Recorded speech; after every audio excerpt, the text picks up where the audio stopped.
Hello there, welcome to Series 14 of Richard Herring's Leicester Square Theatre podcast. And look if you're looking, or listen if you're listening, it's the new Richard Herring Emergency Questions book, available in bookshops from October the 4th and online at gofasterstripe.com, and other people are selling it online. Don't buy it from them, buy it from Go Faster Stripe. Buy it from Amazon, I get in the charts. It's 1,001 questions, only 200 of which have appeared in the previous versions of the books we did ourselves. And it's a real book, not rubbish one like we did ourselves. It's proper, look at that. It's a proper one. And I would also like to thank our sponsor for this series. Oh yes, it's become official, who have kindly given us some money and some beer. It's beer52.com, and I like to give you something back, kids. That's what I like to do when we get sponsored. And if you go to beer52.com, that's beer52.com/RHLSTP, then you can get 8 free craft beers and only pay £2.95 package and postage, which is better than last time. Then you'll be signed up to do it every month if you want. You get 8 coming through for £24 a month, but you can leave at any time. You can just take the 8 beers for £2.95, drink them, email them, and tell them to fuck off. So don't do that, though. It's good. We're doing it, aren't we, Chris? It's nice. They send you a nice beer and a pack of crisps. So please thank them by getting some free beer off them, and then thank them some more by getting some paid beer from them as well. They have been lovely to us. Anyway, now let's sit back, relax, and enjoy. Series 14 is the tricky Series 14 of Richard Herring's Leicester Square Theatre podcast.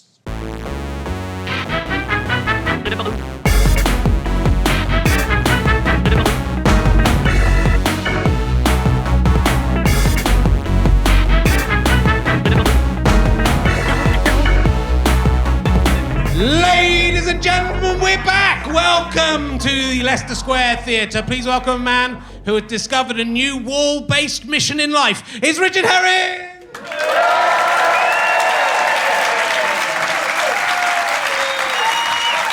Very much. Thank you. Should have killed me last year. I'm back. Welcome to Series 14, Episode 1. We're going to hit episode 200 during this series of Richard Herring's Leicester Square Theatre podcast. I was hanging around with Kel from Keenan and Kel the other day. Things are going all right for him. And Keenan's on Saturday Night Live. He's doing right. But Kel, he calls it RHLSTP, so I don't know if that's going to catch on. And this series is sponsored. We've sold out to the man in return for some beer that they forgot to deliver this week. But that is not representative of the fine service they provide. Beer52, who did do a few of the podcasts last time, are sponsoring the whole series, have given us a bit of money to... That's nice, isn't it? And some beer. I believe when I see it. And and you can get some free beer too if you go to beer52.com/RHLSTP. That's right. Then you can get 8 craft beers for just £2.95 package and posting. So that is... I like to do things where you get something back, kids. That's what... I'm getting nothing out of this. It's all for you. Anyway, and also don't forget, my new book, Emergency Questions, is out on October the 4th, 2018. If you're watching this in the future, it is available. There's 1,001 emergency questions there. Please buy it. And then they might let me go on the telly. I just want to be on the telly. I want to go on the telly. If it sells really well, they might let me go on the telly. You don't get anything out of it. It's just me. So anyway, I've been living in the countryside for a year now. I'm living in Hertfordshire, and we're just sort of getting used to it now. And before I moved to the countryside, I had this prejudiced idea that everyone who lived there would just be obsessed with bins and dog shit. But now I've lived there for a year, I have realised that those things are very important. So I'm very obsessed. And what I'm annoyed about people who don't pick up their dog shit. I've got a dog, and wherever the dog does a shit, I pick it up with a black bag. I'm not sick. And I put it in the bin. Lots of people don't bother with that. The people who really annoy me in the countryside, in the village where I live, and you know who you are if you're listening, are the people who pick up their dog shit, put it in a bag, and then hang the bag in a tree. What the fuck is going on? You've done the difficult bit. Or like put it on a wall. Just take it to a bit. What the fuck is wrong with you people? There's someone in this audience is one of those people. And I want to know why you get off on picking it up and go, I'm not going to carry it around as well. I've done my bit. That is worse. At least the dog shit will disappear eventually, you fuckers. Anyway, and I have got a new mission. I've been walking the dog a lot around a really big field. It takes about 25 minutes to walk around the circumference of it, so it's massive. And it sort of started to annoy me. There was kind of lots of stones on the path, so I started picking the stones up and throwing them aside. And I decided, and it's a very stony, soily field, and I feel sorry for the farmer. So I've decided in the next however long left I've got 2 times a day, when I walk the dog, I'm going to try and move all the stones off that field. I'm just sort of throwing them higgledy-piggledy into the side, just into the long grass and the hedgerows. But I reckon if I do that long enough, a wall will grow. And that's because I feel like, being a comedian, it's an ephemeral thing. Laughter is just there and it's gone. Sometimes it's not even there. And, but like a wall, that will survive for many generations. And there's I've been doing it a week. I would say I have moved 2,500 stones so far. I don't think anyone has noticed what I'm doing yet. There's no wall yet, and the field looks exactly the same. I'm not sure either whether the farmer wants the field to have loads of... It might be good for growing peas to have loads of stones in the soil. I don't care. I don't care if it inconveniences the farmer. That is my mission now, and I'm going to see that through. And if not, my kids will carry on. I'm not going to tell anyone what I'm doing. Nobody knows what I'm doing. And they'll just go, why is the field so clean of stones? Who made that wall? And then eventually somehow word will get out. They'll call it the herring wall. That's what I'm... And I've got a new book... mainly because I've lost the one I was using before. It must be somewhere in the house. The Wookiee one is gone. But I also had a Darth Vader one, and I've gone to the dark side. Because I hate Star Wars, so I bought the Darth Vader. I want Luke to be killed. That's what I want. I want his arm to be chopped off. I cheered that bit. That was good. Because I like Darth Vader. I didn't like the bit where Darth Vader turned out to become good again. I haven't really watched it. So it's... anyway. Woo. Anyway, my first guest of the series. I am so excited about this. Absolutely one of my favourite living authors so far. Let's see if he gets through the night. He's best known as the writer of the essay, I Shit My Pants in the South of France. That's why we're here. Will you please welcome the incredible Jonathan Ames, ladies and gentlemen? Welcome. Sit down. There's the microphone there.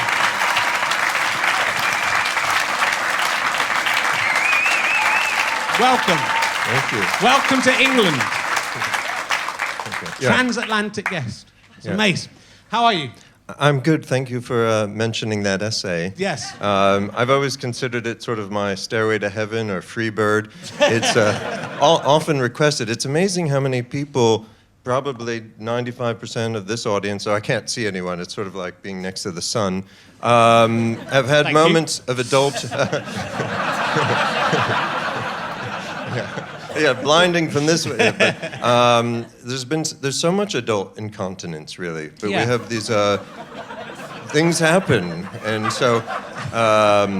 So I wrote this essay, I Shit My Pants in the South of France, and ever since I've been like a repository for, I didn't mean that pun, but for people's confessions of losing control of their bowels. And so, anyway, that's a good opening.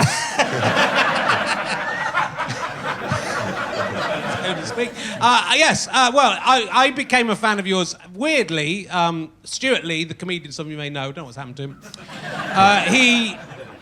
He at Christmas, he basically gives away to his friends the review copies of CDs and books he's been given. Mm-hmm. And in the early 2000s, he gave me 2 copies of your book, and I just assumed because Stuart Lee gave them to me they were shit.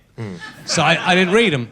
And then I read them, and it was 2 of your collections of essays, and I think Stuart got them for me because I was writing a blog, and it's mildly confessional. My stand-up's mildly confessional. I think he thought we would that I would empathise. Although your stuff is, certainly your essays are, they're very revelatory, and you're very open about Well, you called yourself the Confessions of a Mildly Perverted Author is the subheading of... Yeah, well, the first essay collection was called What's Not to Love? The Adventures of a Mildly Perverted Young Writer, which was a real marketing mistake on my part. This was the year 2000. At the time, this book by Dave Eggers had come out in the States called A Heartbreaking Work of Staggering Genius. And I thought, well, I need something like that. So I came up with The Adventures of a Mildly Perverted Young Writer. And then, for the next decade, and until now, because now it's 18 years later, a lot of times when I've been written about, perverted Jonathan Ames, or pervert Jonathan Ames, Jonathan Ames, the perverted writer, and it was like... Self-confessed. I mean, I had myself to blame for this, you know, but it stuck with me, and I don't think it didn't... The book didn't sell many copies either. That was the other thing. Well, if you sold a lot in England, it's because I was basically buying it for everybody. I bought my wife a copy of two of your collections just when we got together, but I'd also done it for several girlfriends before her as well. So, so if you have sold a lot in England, it's because of me. There was a spike in London at that time. I remember when the essay books came out that sometimes couples... It either brought couples together or put them apart. Yeah. So that oftentimes the male would be like, read this, you know, and then if the woman liked it, then... She was a keeper. Yeah, they knew they would get along. Or vice versa, if the woman gave it to the man and they would, you know, so if they liked stories of scatology or, you know... crabs, you know, these were the sorts of things that I wrote about. So if people could bond over that, then they were meant to be together. Well, that's it, and I've got 2 children, so maybe those 2 children exist because of you and my wife liking... Yeah, I in a nice way, not a comedic way necessarily, though comedy can be nice. If I helped in any way for you to have love and to bring children into the world, then that's a good thing, even if it's just 2% of the pie chart. Yeah, that's true. But I wonder if you hadn't read the book, if you would have gotten married, probably. But your whole destiny would be different. It pushed me away from the single life, having read about your single life towards. But I think it's sort of weird. We were sort of touched on this backstage, but because you were writing those essays, it was sort of the internet existed, but nothing was going up on the internet. So it was sort of, and it was astonishing to see someone writing honestly about their personal lives and the things that you're interested in might not be what everyone else is interested in, but then that's the way the world is. But before the internet, you didn't really know that there was these people around. But because the internet's come out, then subsequently lots of people write quite revelatory blogs, or secret blogs online. So it's sort of the whole landscape's changed, both in terms of stuff surviving for a long time that you wouldn't have expected to survive, and also now it wouldn't seem as extraordinary, I think, maybe, that someone was writing so openly about. Yeah, perhaps. When I used to have this column in a newspaper in New York in the late 90s, and it was a free newspaper. It would come out once a week. And the publisher just hired a bunch of nuts to write for them, including myself. And I wasn't paid very well, but again, it was pre-internet, so I would put out these outrageous things every week for people to read on the subway, because that's where most people read this particular newspaper, and then it would be gone. So it wasn't like now, where if you put something on the internet, it could be there forever. And I back then, I didn't necessarily want my parents to read the things I was writing, and so I think it was a freer time in a sense. We don't want to get into the depressing topic of how the internet has destroyed so much, but it was nice to be able to write back then, pre-internet. Yeah. I was talking to a friend before coming over here. I'm not really on top of things, including podcasts or anything pop culture. I said I'm the opposite of postmodern. I'm pre-modern. But just thought I'd throw it. It was kind of a good one, sort of. And this is the main podcast, so that's all you need to know. Right. And another thing I was telling Richard, when there's a lull for a moment, in case the audience for a moment should have a moment to think or to breathe, I can speak backwards. Words like podcast is tisakdop, table is elbat, microphone is inachba orkum, Richard is dropker, stage is egats, God, dog. So I should have. No. But it's the lights that are sun-like or godlike. Yeah, well, if that had come out around the same time you were writing, you might have just gone into the show business doing that. Speaking backwards all the time. Yeah. Well, it'd be sort of. Well, I think all the time would probably be too much, but for 2 minutes. Yeah. Or to do That's a 2-minute act, isn't it? Yeah, like Andy Kaufman, I could have come out and just spoken backwards, lifted, expanded my eyes, and dropped my shorts and fall to my knees. I don't know what, but anyway. Well, it was a really important thing for me to read those. And also because what's lovely about it is it's I think there were things that they are it's being interested in having sex with transvestites and things like that, things that aren't really particularly shocking. Really. Are you talking about your blog? Your blog. Oh. Well, I'm interested. Yeah. I've been married for 10 years. I'm interested in having sex with anything.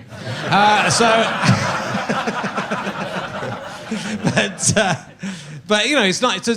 There's a real sweetness behind all of this scatology and ridiculous manginas and. Yeah. Well, I mean, with everything I try to do, my goal is to amuse. I guess it's a justification for being an artist. I thought this early on in my life, but most things fade away. Things that you think are true or maxims or ideals.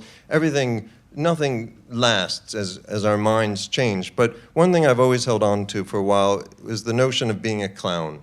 That a clown has his or her place in society to distract, to bring comfort, to perhaps make someone feel less alone. So with my essays, that was the goal, to amuse, have people feel less alone.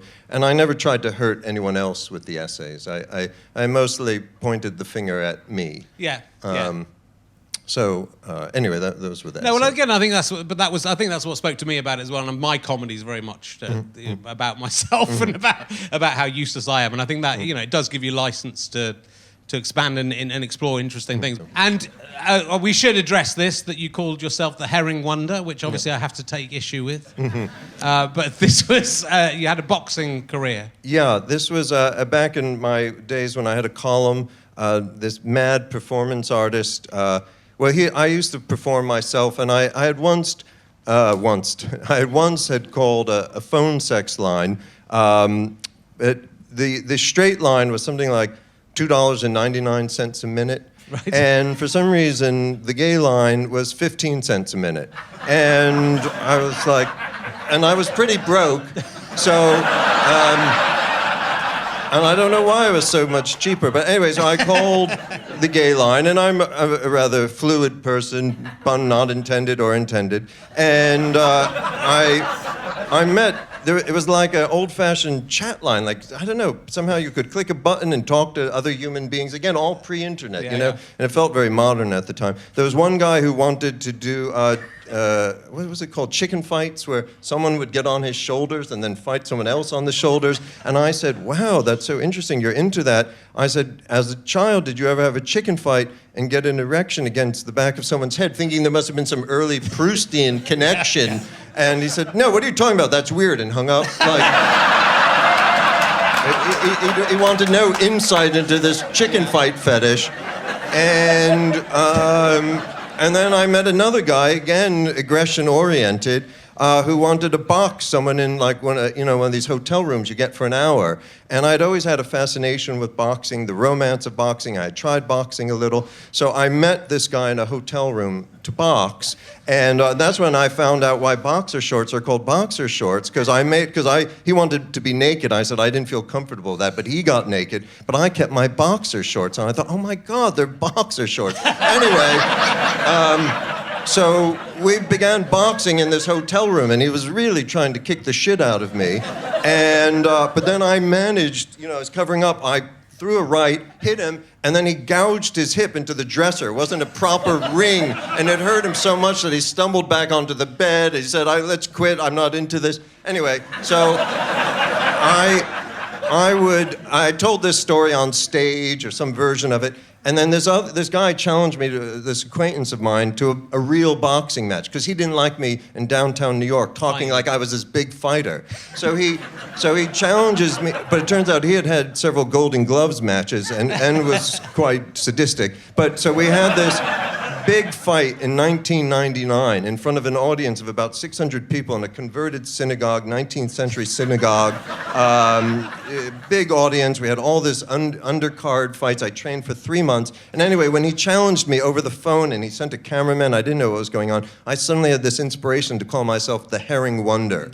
Because I was living on the Lower East Side and there was a herring shop right near me and I was eating a lot of herring. It's very, it's low on the food chain in the sea, so less mercury, but has all the oils you need. And so I was...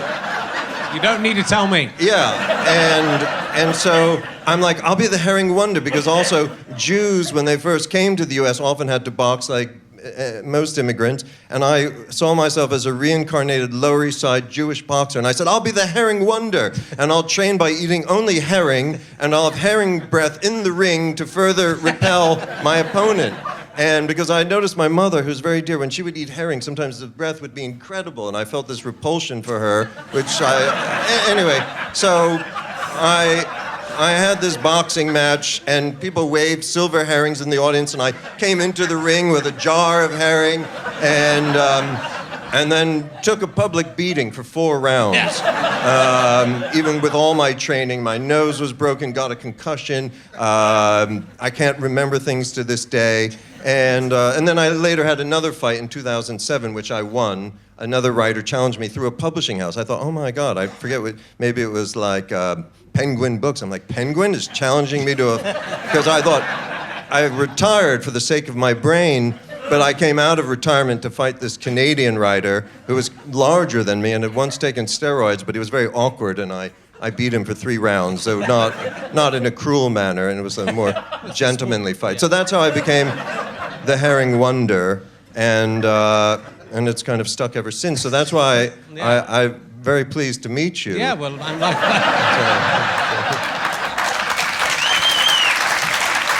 It's just my name. It's just my name. I had no choice in it.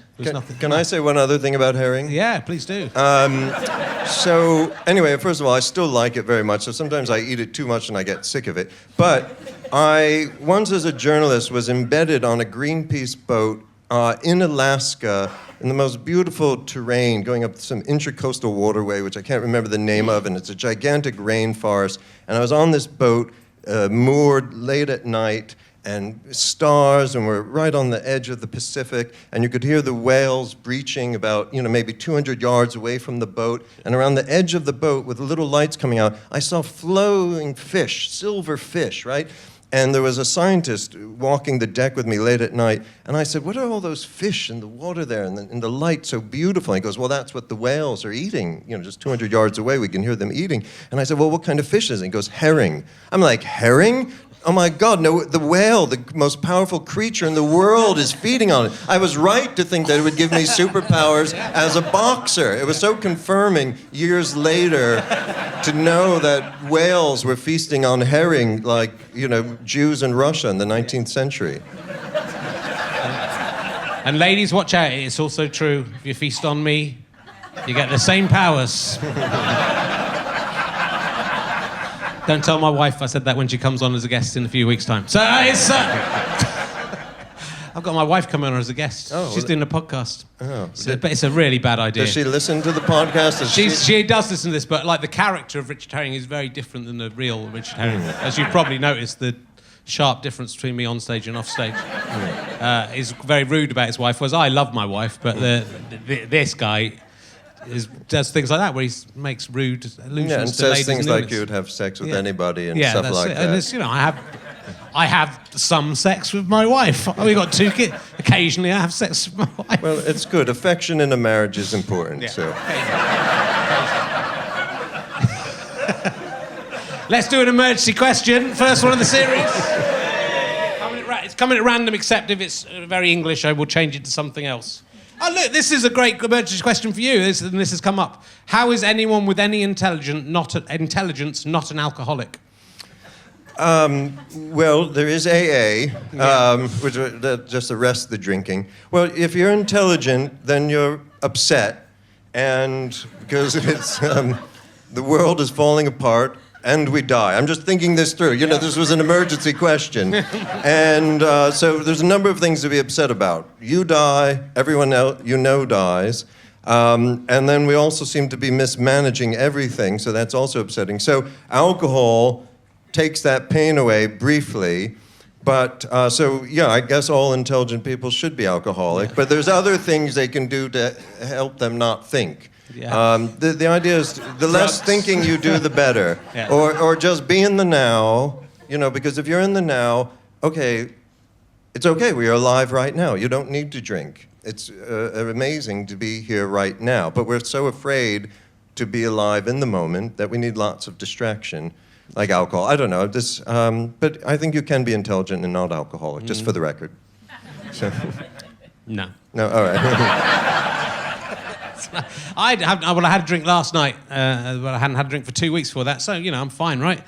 So that's the kind of thing an alcoholic would say. So, and I felt I couldn't sleep. I had 2 glasses of wine and was unable to sleep. So that's why I'm behaving oddly. I'll try and do what I've asked that one already backstage. I'll try and do one that's lighter in tone.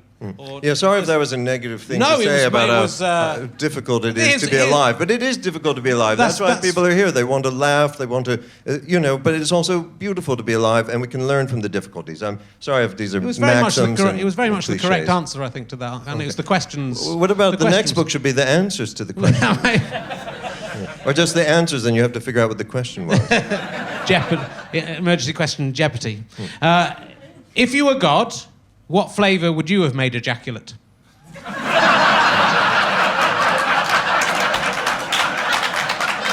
All right. Well, that's a wonderful question. Because it's like God didn't even consider people were going to eat it, wasn't it? That's which is short-sighted of God, at the least. Yeah, I wonder if he or she thought about that. Well, the thing is, I think if I was a god, I would give people the option, like they could hit a button on the mail, like on the hip. And so let's say, for me, I love the fat of a steak. And so if it tasted like that, it would be great. Yeah. Other people like caramel, you know.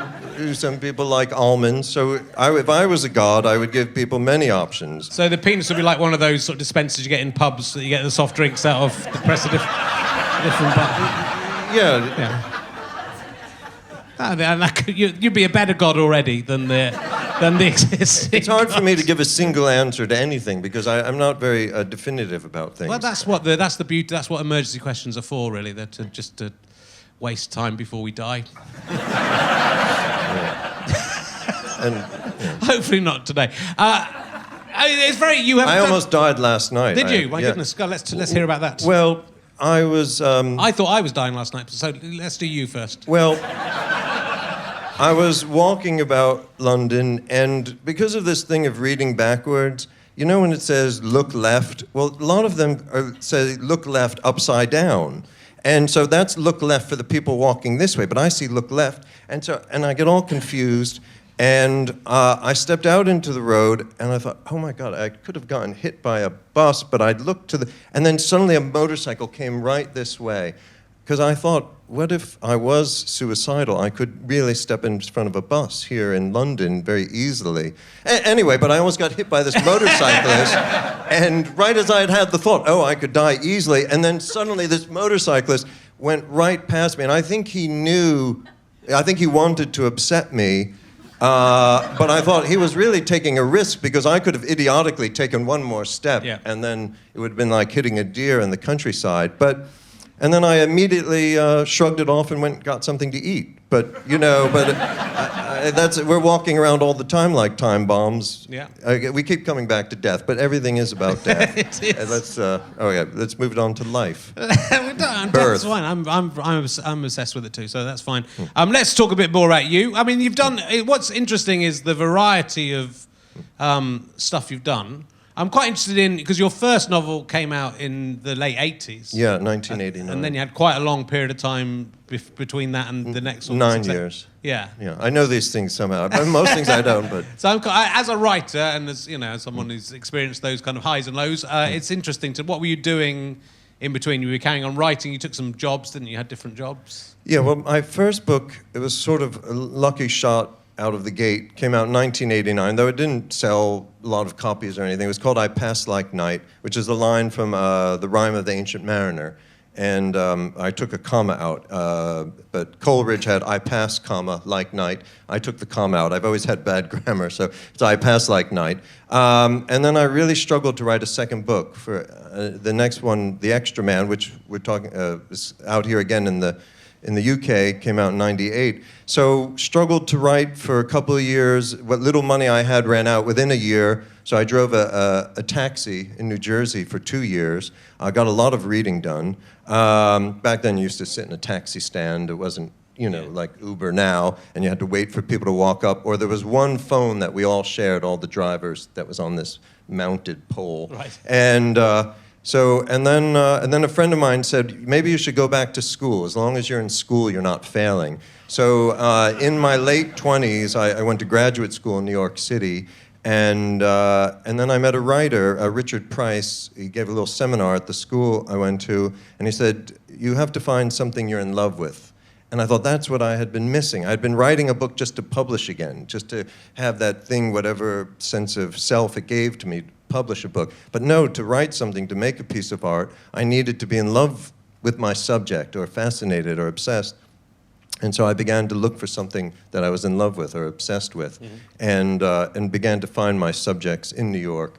That led to that second book. And during that time also, during the writing of that book, I had many jobs. I worked the door at this nightclub called the Fez nightclub, which was a great nightclub. The singer Jeff Buckley began playing there. That's where I began to perform. It had just opened up. The Charles Mingus Band was there. I also worked at an environmental magazine calling museums all over the country, asking them to subscribe to the magazine. And I had other jobs I can't remember now, but sometimes I would try to sell myself. It never worked too well, but I did actually. I would be so desperate and crazy late at night in strange places. But anyway, things like that. Yeah. Is that too much information? No, not enough. My parents don't listen to a podcast. They won't listen to this. Yeah. Not enough information. And so The Extra Man, it feels like a lot of your work is autobiographical. Mm-hmm. The Extra Man, is that something that that came out of this experience of yes. New York and your own? What I like about it is that the narrator of the book, who possibly is you, is sort of obsessed with being like Fitzgerald or the writers of old, but is a sort of little bit pretentious with it maybe, and it's sort of you're taking the piss out of yourself. It seems in a little way in that. Yeah, well, I got a good piece of writing advice from, I was very lucky to have an incredible writer as a teacher when I was in college, the writer Joyce Carol Oates. And she gave me a piece of advice, which I think could apply to actors and maybe different art forms. But she said you could take one aspect of yourself, and from that aspect create a whole character, almost like taking a little bit of DNA. Yeah. So for this particular character, I used to have an obsession with appearing like a young gentleman in the works mostly of British writers like Somerset Maugham or Evelyn Waugh or P.G. Wodehouse. And I used to want to dress as I imagined they dressed. I'd go to thrift stores and buy sport coats and things like that. So this character is like, to sound pretentious as you mentioned, but like Fitzgerald talked about his characters as being like brothers. And I think of my characters as cousins. They share a lot of DNA, but they're not quite me. Sure. But there's a lot of elements of myself in here, but distorted. And once you change something, then you sort of change everything. But so this book was born out of my time living in New York in the early '90s. And in fact, there's a passage about Trump in here. The book was recently published in Israel, and they headlined with this passage about Trump, which an eccentric character based in real life who would go to Palm Beach, where Trump was just trying to break into society down there, and it said something like, Trump tried to break in again, had a big party, but it invited lots of prostitutes, and so he's out again for another year, too vulgar. So it was very prescient back in '92, what I had written. So I'm assuming this is pro-Trump audience? Yeah, No, absolutely. is that- The whole of the country loves Trump. Yeah. We wish it was over. Well, actually, we can't do any worse than anyone's doing over here at the moment. So maybe we would. I like you get these little visions of. So early on in the book, there's the bit about going to the opera, but sort of sneaking into the opera with someone's return ticket, so you get to see the second half of the opera, which sounds like something you probably did. But you get a nice idea of those people waiting for their turn. Yeah. These sort of New York characters. I lived with an older eccentric gentleman that became my roommate, and I realized when this writer said, "Find something you're in love with," this eccentric gentleman, I realized I was kind of in love with him. I had never met a human being like this, and the things that came out of his mouth. And we lived in a tiny little apartment. I had the sliver of a room next to the bathroom, and then there was the kitchen, and there was almost no walls. And then on the other side of the kitchen, there was a big hole in the wall, like a window. He slept in a little couch on the other side. Oh, and our favorite show was Are You Being Served? We would watch that late at night together, drinking wine. And but anyway, this character and In New York, it was the height of sophistication. You know, Mrs. Slocum, my pussy's been out all night in the cold. Oh, we would laugh, you know, thinking we were like, this was Oscar Wilde or something. Anyway, this gentleman, he was an expert at what's called second acting. I don't know if you do it here, but we would go, I saw every Broadway musical with him. And then I would meet young women and I would date them, and I was like, I'm going to take you to a show, but we're just going to see the second act and the second half. And then they liked the thrill of it. So when people would come out, Broadway shows were easier than the opera, but Broadway, everyone would come out and smoke during halftime or intermission. And then you would sort of blend in with the crowd. They'd let you back in. We would grab programs, roll them up like we had them in our hands already. And then when you go in, there might be a few empty seats, and they wouldn't check for tickets, during the second half. And so I'd see all the shows, the second half. And then with the opera... You do that in the first half of my shows. There'll always be empty seats. And the opera was more elaborate, though. You had to get 2 tickets, and it was a whole ordeal. But we also snuck into the opera and heard some famous opera. And I can't remember which it was now. Maybe Tosca? Does that sound right? Is that pronouncing sounds it right? Like possible. Yeah. I mean, it sounds like a terrible punishment to me to go and see any opera, but that's just me. But when it's free, it's really good. That's how it's meant to be. And the Extra Man, I was seeing an interview, you said it was turned down 20, it got 20 rejections. That was a case where I should have come to London and stepped in front of a motorcycle. I really despaired because I spent 4 years writing the book, and then like 20 publishers rejected it, and I thought, then someone told me they'd been studying Zen Buddhism, and they said, anything you'll hold on to will cause you pain. And I thought, I'm holding on to this dream of being a writer. I have to let it go. What else can I do in my life?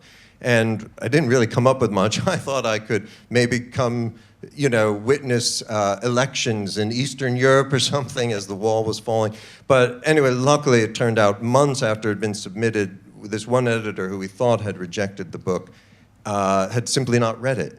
And like 4 months after, and wouldn't return phone calls, and it seemed like a strange way to say no, but that no was the answer. I even tried calling directly myself because I'd met the editor and she wouldn't speak to me. But then out of the blue, luckily 4 months later, she wanted the book, and it came out. So, but yeah, it was a dark time. I mean, but that's what being a writer is in any field, isn't it? It's coping with that.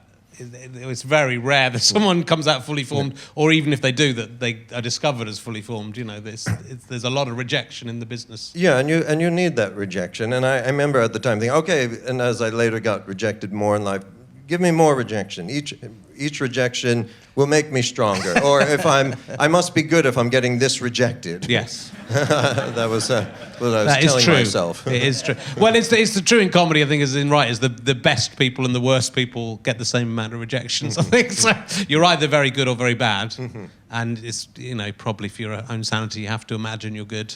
I guess. But the bad people imagine they're good as well. Yeah. But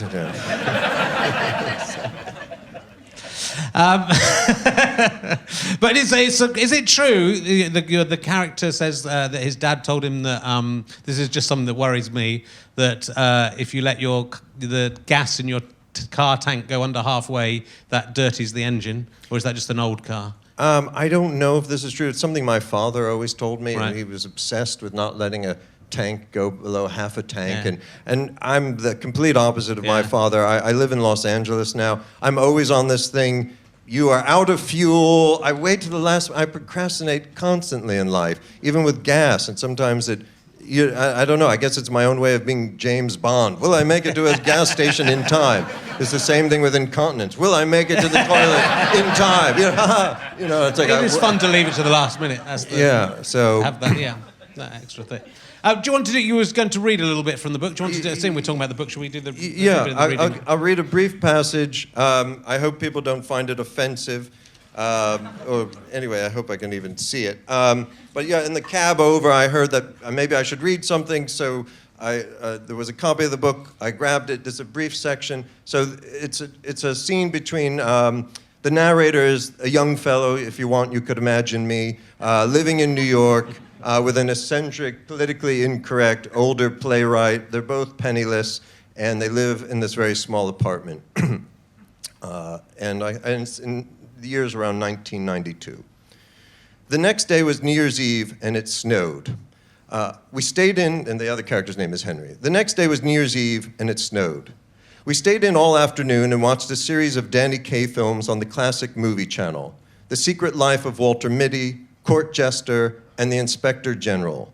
Henry warmed up some apple juice on the stove and added rum, and we sat on the 2 couches and got drunk. I said to Henry, "Do you think we drink too much?" "Men face reality, women don't. That's why men need to drink," he said. That sounded like a good maxim, so I enjoyed my drink and the movies.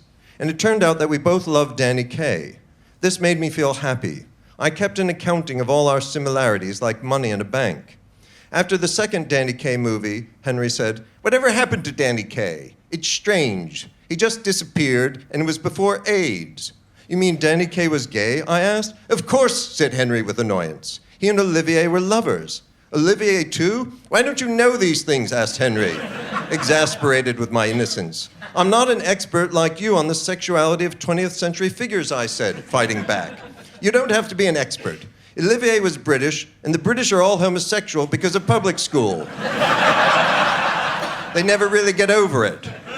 "I know, you've said that before. Well, some things need to be reinforced." "I can't imagine Danny Kaye and Laurence Olivier," I said. "Oh, yes," said Henry with assurance. "Opposites. I tried picturing them in bed." "Who played the woman?" I asked, phrasing my question in 19th century terms that I thought would appeal to Henry. "Danny Kaye, I imagine. He could do a lot of accents." That way, Olivier could have a different woman every night. So, well, that's a little passage from The Extra Man. It's beautiful writing. I did read it several years ago, and I've reread the first half of it, and it's just the writing is just very enjoyable. It's very witty and very do buy it and go and buy this book and all the other books. You're going to enjoy them a lot, I think. And I didn't know this, and as a fan of yours, I was surprised to find this out in my research that they made a film of The Extra Man with Kevin Kline. Yeah, Katie Holmes. And Paul Dano. Yeah. It's a fine film. Kevin Kline is brilliant in the role. And in an odd life imitating art. So the phrase "an extra man" in upper class New York society, you have what's known as walkers. I don't know if you have a similar phrase or term here in England, or an extra man. And walkers would be these older men, usually without very much money, who would escort even older widows to lunches, to Broadway shows, to parties. And they were called walkers, and sometimes they were called an extra man because at a dinner party, there was less men because the men die off sooner and women live longer. So sometimes you needed an extra man at the dinner party to keep things boy, girl, boy, girl. So the man I lived with, he was an extra man, though he also liked to say, "I'm more than extra, I'm essential." But sometimes he would get severe sciatica, psychosomatic probably, and he would lie on our dirty floor of our apartment, but he didn't want one of the other extra men to steal his main older lady. It was this wealthy oil heiress in her 90s who was missing half her face, either from a shotgun blast or cancer, we didn't know which. And so he, at the last moment, told her, "I can't make it, but a young friend of mine will pick you up," and take her to the Will Rogers Follies, which we had already snuck into, but I had to act as if I had not seen the second half of it, so she would think like she was treating me. So I picked up this ancient lady, I think a limo came for me, went and got her, went to the thing, got her to her seat, she held on to my arm, and you couldn't really see her face. She had this wig, she was bent over, enormous rings, but very charming. And then afterwards, we went to the Russian tea room, and all these people seemed to know her, and could only drink with a straw, and I think I had to dab her face with a napkin, and I attended to her as best I could. All these people came. She got too drunk in her mid-90s to sign the thing. I signed it. It was over $1,000 for everyone to have dinner. And then I took her home, ended up having to carry her up to bed. The driver helped me.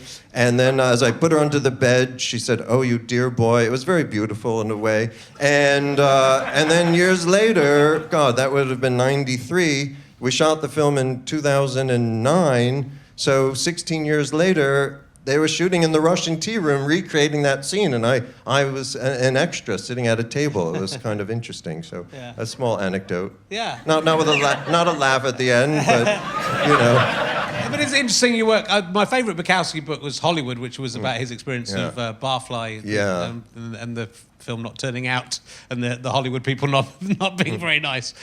Do you ever thought of was the experience enjoyable to be with film people, or was it? Oh yeah. Well, I've also worked a lot on TV, and being on a set.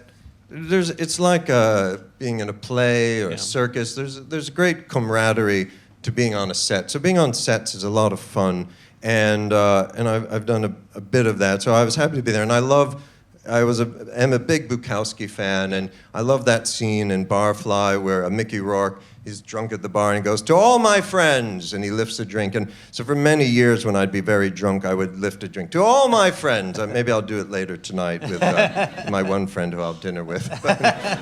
to all my friend. But yeah, it was fun to be on that set, and Kevin Kline was, really a brilliant person, and I'm glad I got to know him for a little while. Cool. And you've written a short ebook that's turned into this very successful, award-winning film as well. Yeah, I wrote a novella called "You Were Never Really Here." I have a wonderful publisher. I'll mention them here in England, called Pushkin Press. And they published my thriller, and they published The Extra Man, another book of mine, Wake Up, Sir, which is a P.G. Wodehouse homage, which never could get published in England, like an American doing an homage to Wodehouse. I mean, I did have a character named Jeeves, which is a bit much, but it was a different Jeeves, and legally. And the Wodehouse estate is quite, but, and then in America, though, there was a Wodehouse Society, and it's not like being Salman Rushdie and getting a fatwa, but they were against me tremendously, all 88 members of the Wodehouse Society in Connecticut. They wrote articles about me. So they attended a reading of mine, and someone sent it to me. It said something like, "He has none of Plum's charm." And then I met another member of the Wodehouse Society, and she said, "I loved your book." I said, "I heard that the Wodehouse Society was against me." And she goes, "Well, they are, but none of them have actually read the book." I thought, oh, God. Well, anyway, what was this question? Well, it was about You Were Never Really Here. Yeah, so I wrote this thriller, and it's available out there, and then it became this wonderful movie done by Lynn Ramsey, who's Scottish, and Joaquin Phoenix is the lead, and it's a really strong, unusual movie. And quite proud of it. Is it going to come to the UK? Because I don't think The Extra Man was released in the UK. I think I would have seen it if it had been. Yeah, I don't think The Extra Man came here. You Were Never Really Here, not to make you feel bad. It's out already. It was out. Okay, sorry. I've got two small children. I've not seen anything. Yeah, I can barely read, let alone go. I understand. I don't absorb anything. I sometimes hold my phone late at night, and it's like it could give me something. You know what I mean? Like what? I think our phones have, wrecked us. So anyway, the film came out here, I think, in April, maybe late March, and but I think it must be available streaming in some way. Sure, yeah. Oh well, I would, probably should have watched it before the interview. But you know so much. I do know. I feel I do. It's and Bored to Death was again. is that writer as detective thing, which you until you'd written this novella, you hadn't really explored as fully as that. But it's again, it's this it's a lot of the same autobiographical stories, but with this idea of in the nighttime, Jonathan Ames works as a detective on Craigslist. Yeah, well, the Bored to Death, that began as this short story I wrote because I would write all these essays and people would say, oh, you made that up. That didn't happen to you. I'd be like, no, I really did shit my pants in the south of France. But and then when I would write fiction, sort of like you'd be like, well, that's really you, isn't it? And I thought, God, when I write fiction, they say it's true. When I write nonfiction, they say I made it up. So I decided to write a short story in which Jonathan Ames, and I wrote it in the style of my essays, puts an ad on Craigslist and becomes a private detective and gets into trouble. And people really believed it. I wrote it for Esquire. They rejected it. And so I ended up, again, mentioning Dave Eggers. I sent it to him for his magazine, and he responded to me. He goes, did that really happen to you? And I thought, this is great. It's worked perfectly. And so anyway, that short story then became the TV show Bored to Death, in which Jason Schwartzman played Jonathan Ames. And what was interesting, just it's self-referential, but I am being interviewed. That's right, you're allowed. Was that for years, as I mentioned, I had been called perverted writer Jonathan Ames or pervert Jonathan Ames or Jonathan Ames. And then suddenly when people would write about me for the few years of Bored to Death, they'd be like, the real Jonathan Ames. So it was, I'd gone from perverted to now I was real because there was the fake one running around on TV. Yeah. So, but that's how that show came. It's a really good series. Oh, thank you. Yeah, is it? There was sort of a chance of becoming a movie, maybe, or is that all? There was a chance. I kind of blew it.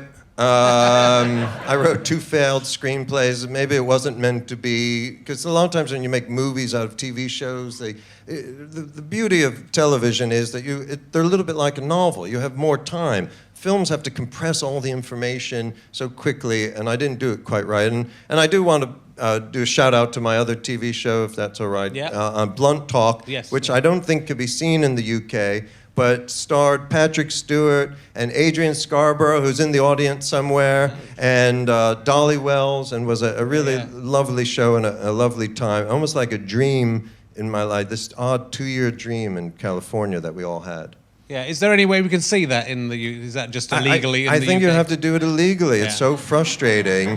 Patrick Stewart said, I'm going to get it seen in the UK, and he's not been able to make it happen. Patrick Stewart, of course, travelled from Yorkshire to Bristol in a coal cart with Brian Blessed. So he's come up before. I didn't hear that. What you won't know. Do you know who Brian Blessed is? He was in Flash Gordon. He said, Gordon's alive! He's a very notable guest of this series. I just had to do a commentary for that episode, so I've just been rewatching myself sitting here. As he spoke, it was for them, Jonathan. I'm sorry. And you were in this. You did it, Jonathan. You did What's Not to Love pilot, did you? You played. Yeah, I played myself. That was my first foray into television. And about that experience, I like to say, well, I have a better line. I can't come to it. At the time, I said, it's the role I've been waiting for. And then I didn't prepare enough because it didn't go to series. Yeah. And then I was in Bored to Death. I played a character named Irwin. My father's name is Irwin. And I did full frontal nudity. Yes. No showrunner had ever done that. And the whole episode was about men being insecure about the size of their penises. And so I thought, well, I'm going to get naked. It was a very self-destructive choice. And I'm normal, in my resting state, normal to, invisible. And a director who I thought was a friend had the air conditioning way up on set. And between the nerves and everything else, I completely retracted like something out of nature. There was a little. I was once drunk on stage at some awards thing, and I said it was something like a slot for a coin. That was about all you could see, and like a tumor with a slot. And anyway, I did that. And then I thought, I'm never going to act again. HBO wasn't very pleased with me. Anyway, but So, yeah, I did that on stage. I've done the last thing I wrote on TV, 2007. Was I was one of the characters in, and I was in a bath that I fell out of, and you saw my bum and stuff. I didn't see my cock, but one of the PAs said, they're watching all on a monitor, and the camera that was on the monitor was just the close up on my genitals, just filling the screen. But she said she found it quite hard to work with me after that. After she just. Well, this particular scene, which I sort of diagrammed in my mind, I always like circles. Circles in comedy are funny, or at least in my mind they are. It's like the spiral, infinity, life. But anyway, I'm found in bed by Zach Galifianakis, and in his girlfriend's bed, or ex-girlfriend, she's not there, but I happen to be there, and he chases me around the bed, naked, and in the very first take, and he's supposed to fall on the bed, and I go running past, he whipped out, and I think phones were starting to become cameras then, this was like 2010, he took a picture of the first take, said, oh, sorry, and I was like, and then it was his idea, because I asked him for permission, I said, would you mind doing a scene in which I'm naked? And he said, only if I can grab your cock. And he said, I've never done that on camera before, something like that. So anyway, so we did this scene, it would be shot from behind where, like, as he's falling on the bed, I go racing past, I've grabbed my clothes, and he's just gonna reach out and try to grab hold of this character, Irwin, but grabs my penis for a moment, stops me, we look at each other, he lets go, and then I keep running. And believe it or not, HBO made me cut that moment. And you weren't going to see the penis, you wouldn't have seen it anyway. I was in the editing room, I couldn't see my own penis. I'm like, where is it? It was so like... HBO, who famously allow anything on more screen. Or less, that's the very insulting. Yeah, so I got these the email title was cock grab. So there was like at least 20 or 30 emails saying, please let me have this moment. And they made us cut it. I think it's on the DVD extras, like a leftover from a circumcision. That's horrible. But... and then another thing with Zach, they made us cut with the actress Olympia Dukakis. She was giving him a bath and may have penetrated him, scrubbing him, and they made me cut that also. Anyway, but these are... I don't forget these things. I forget everything else, but when it comes to these bad moments I created, I'm like an elephant. According to IMDB, you appeared in Sabrina the Teenage Witch. I didn't know about that, but IMDb has gotten a number of things. There's some actor in the late 80s or 90s who was on the number, because a lot of times being interviewed by people, and they'll be like, you were on Moonlighting. I'm like, and they're so excited to tell me this. I'm like, no, I'm not. It's on IMDb. Not everything on the internet, I hate to tell you, is not true. I was hoping it was true. Yeah, sorry. It seemed unlikely. You were credited as John Ames, so I kind of think it was probably a different guy. That's what I thought, but I don't believe you. I think it was you. I hope it was you. Yeah, we'll do it. We've got a little bit more time. Let's try another. Also, I just wanted to remind you, just not to be controlling. Oh, yes. I do want to make this sound towards the very end, or we could Should talk we do it again at the end? after. We'll do it at the end. We'll build up. Whenever you want. Okay, I'll let you know when it's the end, and you can make your sound. Okay. Jonathan makes a sound. Yeah. It's good that now we've seeded that. People are very excited. This will make the last 10 minutes okay. fly. Well, yeah, because I saw you looking at your watch. Yeah, well, because it's just so I know what time it is. No. Because it's flown by. No, but look, you're a professional. You've got to be aware of the clock when you're doing an interview like this. So...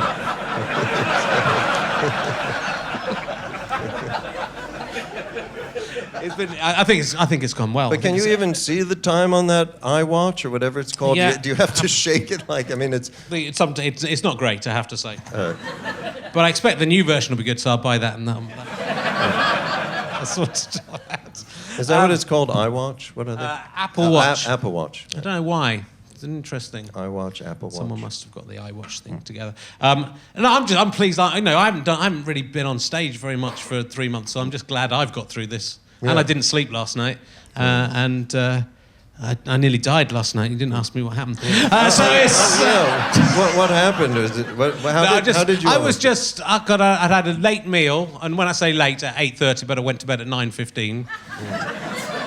So 45 minutes. Did you finish eating at 8:30? I'd say, yeah, I've already finished eating. And Okay. I had 2 glasses of wine and I haven't drunk for 2 weeks. Yeah. And then I just woke up feeling... Do you get that way? I mean, I think as you get older, and we're sort of a similar-ish age, it's... you're a bit older than I am. I'm 54. I Yeah, don't know. I'm a stripling of 51. I'm just 51, only Oh, just. God. Baby. Yeah. And... Will my hair go by the time I'm 54? You've held on to it this long. It's really good. I lost mine early on. It was so upsetting. No, I just felt I woke up and I couldn't sleep. And a couple of weeks ago, I had a kind of existential, psychological trauma in the middle of the night where I couldn't sleep. A couple of weeks ago? Yeah, a couple of weeks ago. And then last night, it was like a digestive trauma, but not in a nasty way. Mm-hmm. Just I felt like I couldn't breathe properly and my guts were feeling weird. Uh-huh. And I thought, this could be it. Oh. And I went down to sleep on the sofa so I was out of the way of everyone. And then I thought, if I die now, they'll just come down in the morning and find me dead on my little daughter will run down. Daddy, why are you pretending to be asleep? Wait, was this... And, it gave me some satisfaction. Yeah, She doesn't like me, so every now and then it is fun to wallow in self-pity or sort of like... But when you wake up, I just hate it. I know I've been through it so many times. There's that 3-hour period, and you go, I know I'm not going to go to sleep for 3 hours. I'm going to feel really weird, and I sort of worry that that's the actual reality, that kind of confusion you feel at 2 o'clock in the morning when you've just woken up is reality, and everything else you manage to kid yourself that the world isn't that empty and hollow. I didn't entirely follow that. Okay. But I thought you'd get it because you're a novelist. I definitely came closer to death with that motorcycle, but I am sorry that you were upset like that, though.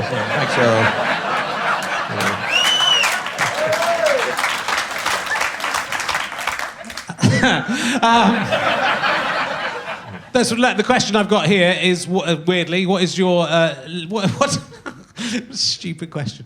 What has been your least enjoyable experience of food poisoning? What's been your most enjoyable experience of food poisoning? No, but this is amazing that you should ask that, because when you were talking about this middle of the night existential trauma, or almost thought you had died or something, I did flash to a story in my own mind, which didn't seem appropriate to answer, but that question I can answer. Okay. So this was a few years ago. It was actually during Blunt Talk. And I went to some cocktail thing at Sony it was actually trying to sell the TV show internationally. Maybe this is why it didn't sell. And sometimes at these large, fancy professional things, that's when I do drink too much. It was an open bar. I went berserk. I kept drinking vodka club sodas. I met Wesley Snipes. And I love his movies, and I've watched Blade 100 times or something, and I got my picture taken with him, and he was so cool. He was like a beam of quiet light. It was really interesting. Anyway, but I must have had like 10 vodka club sodas, and I'd even said to the bartender, these are kind of weak. Could you make mine stronger every time I come up? And he must have put it in triple. I didn't notice. And then there was some kind of mad paella that you could eat. So I ate all this paella with lots of different creatures from the sea in it, and got wildly intoxicated. Was driven home. One of those rides where you're going, oh God, where you want to die. You don't think you're going to die, and make it home. Called the young lady I was seeing at the time. I said, could you come to my house? I don't know. I was having an existential. She came, and then we lay down. I thought I hate to vomit more than anything, and I thought, oh my God, I'm gonna vomit.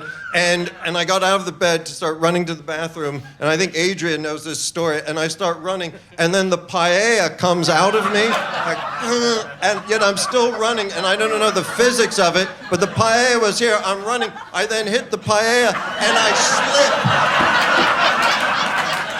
And I must have slipped, because I'm lying in like shrimp paella vodka soup all over my back.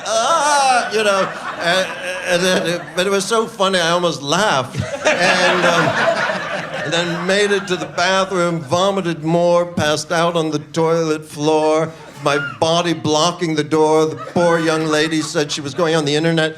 How do you help someone who's dying of alcohol poisoning? She couldn't open the door.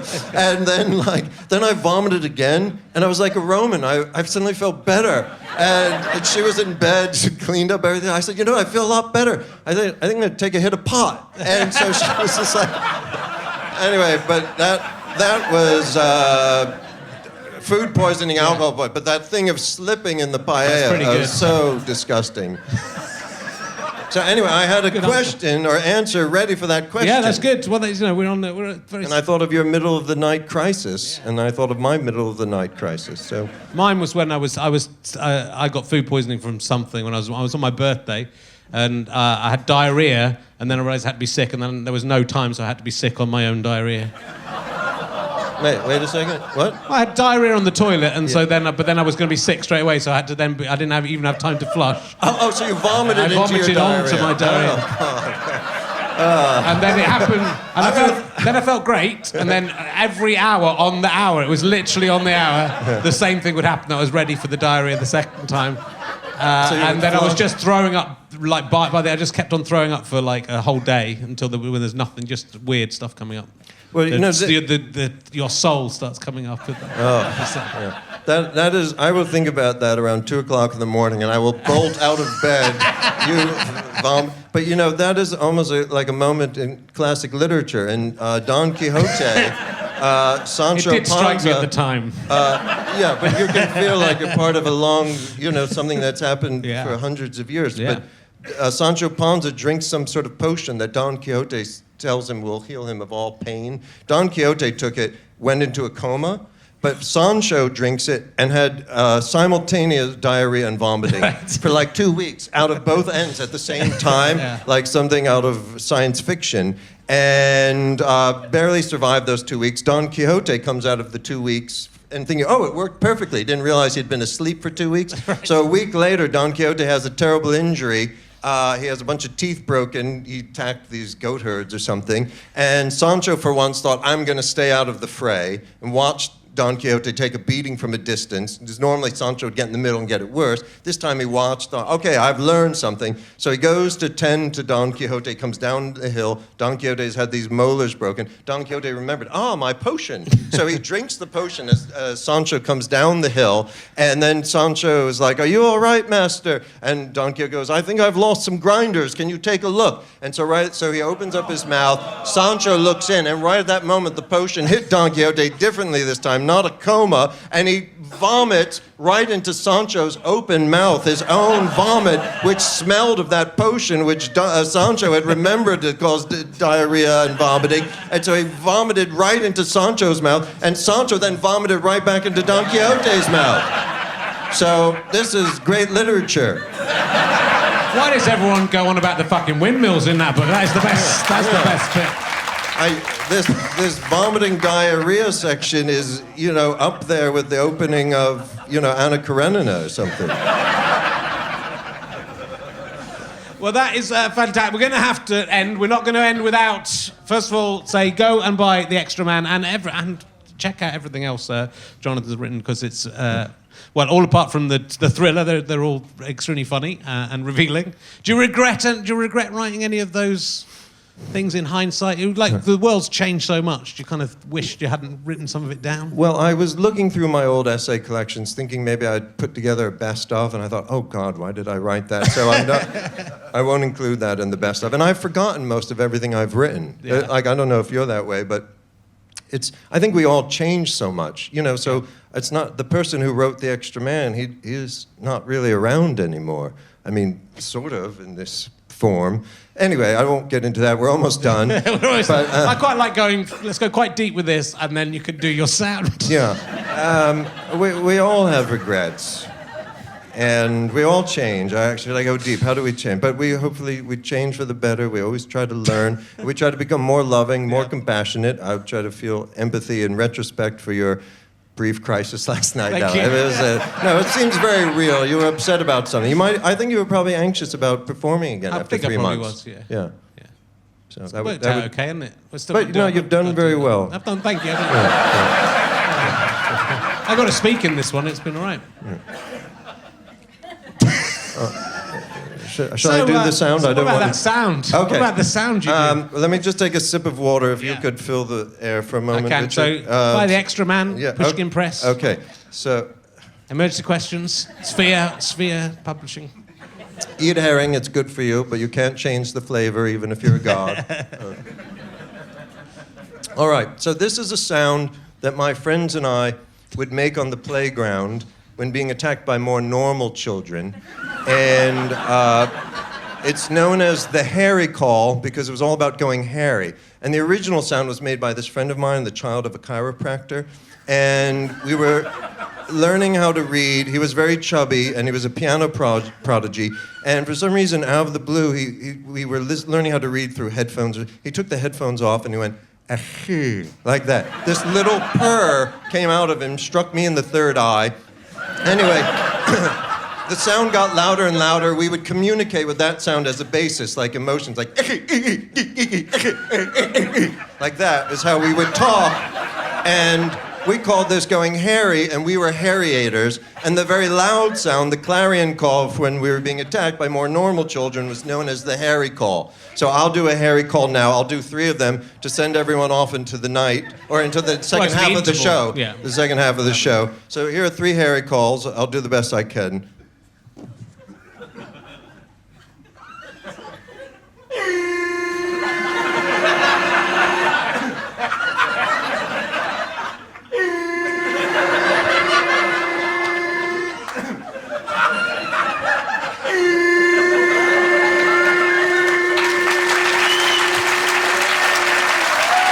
Ladies and gentlemen, Jonathan Ames! Thank you so much. Go and have a drink and a wee. Don't vomit on your own diarrhea.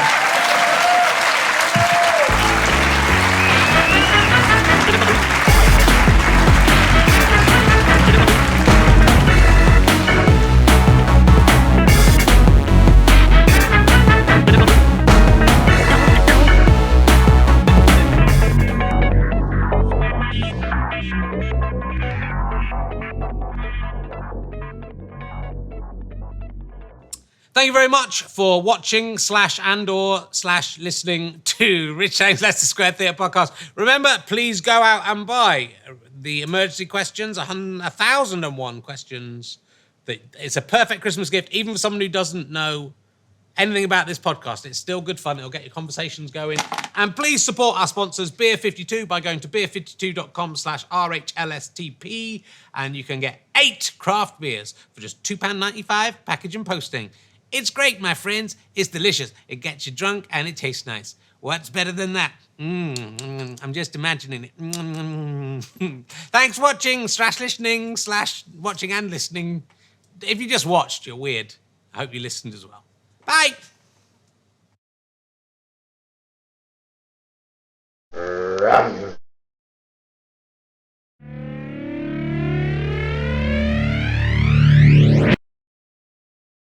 How'd you like them sky potatoes?